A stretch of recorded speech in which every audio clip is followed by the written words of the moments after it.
Hey guys, it's Kelly. I wanted to pop on today and talk a little bit about attachments to our reeds. Do you have that one reed that you always gravitate towards for your rehearsals or when you practice? I have a feeling you do. I know that I do. I feel like everyone does this. We have a reed case just, full of reeds. But last week, I think I only played on these two right here. And that's because they felt the best to me in rehearsals. But why do we do that? I mean, I feel like deep down, we just have this attachment that, oh, this reed sounds good. I know how this reed is going to respond. I want to sound good in my rehearsal or on my solo. And that's valid. So in yoga, because I'm a yoga teacher too, we talk about attachments all the time.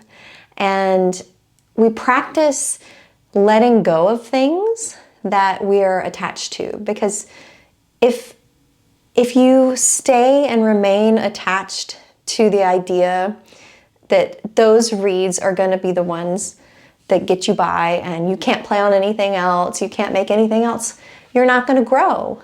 That is going to hold you back.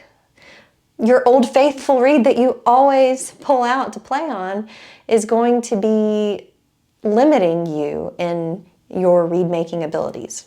Not even to mention your playing.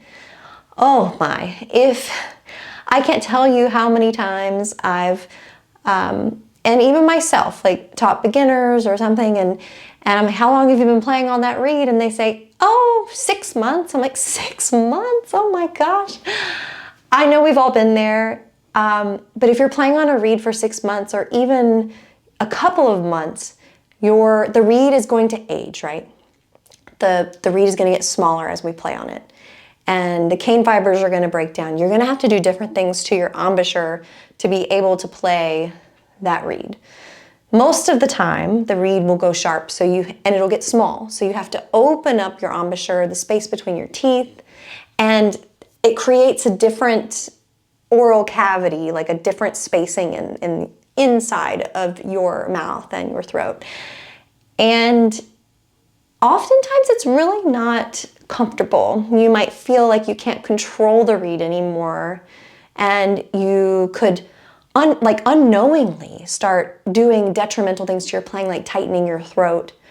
You can usually little small reeds like that are old that we're playing on will not take as much air. So you get used to underblowing because you have to underblow to play those reeds.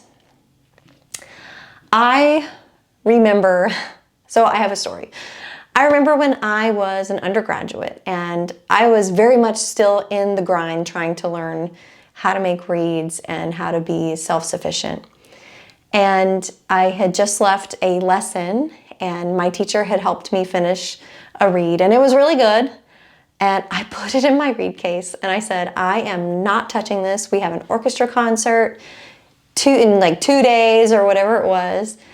But I needed to practice. So I went after my lesson into a practice room, made the decision not to play the new one, and I pulled out an old one. And I played on it. Did it feel as good? No. But I'll never forget it because my instructor actually walked by and he opened the door and he said, Kelly, what are you playing on? And I was like, I'm saving my new reed or whatever. And he's like, why are you saving it? Because you're going to be doing all these horrible things to your embouchure to play the other one. And he told me I needed to switch and practice on the new reed. And he was totally right. So I say that story because I relate if you're doing that, if you're playing Old Faithful. And sometimes I even still, I feel like we all gravitate towards those reeds, but I try so hard to always play on a new reed. I think it's a great challenge for me.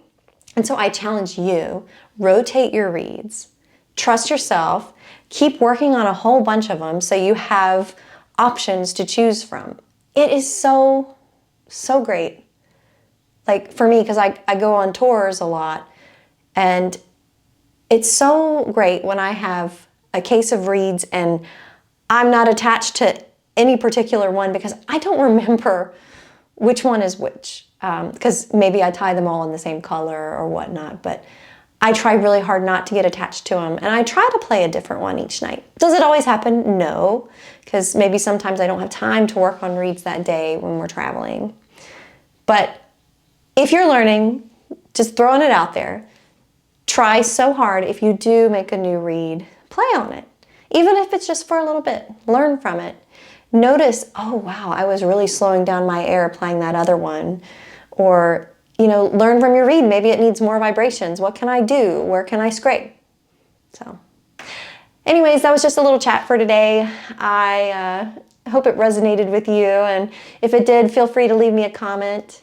And you can also download my free reed making troubleshooting guide where I list the common problems reed makers have when we're adjusting our reeds and how to fix them and possible solutions. So until next time, bye.